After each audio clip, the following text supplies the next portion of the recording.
வைக்காத புத்தகம் ஐயா அழிஞ்சு போகாத சொத்து ஐயா எழுதி வைக்காத புத்தகம் ஐயா முடிஞ்சு போகாத கதை இதையா இப்போ மூச்சு விடாம பாடி வரே முடிஞ்சு போகாத கதை இதையா இப்போ மூச்சு விடாம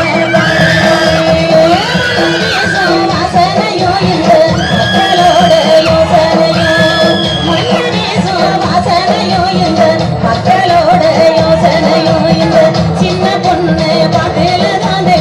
சீமையோட கதை இருக்கு இந்த சின்ன பொண்ணு பாட்டுல தான் சீமையோட கதை இருக்கு இந்த சின்ன பொண்ணு பாட்டுல தான் சீமையோட கதை இருக்கு இந்த சின்ன பொண்ணு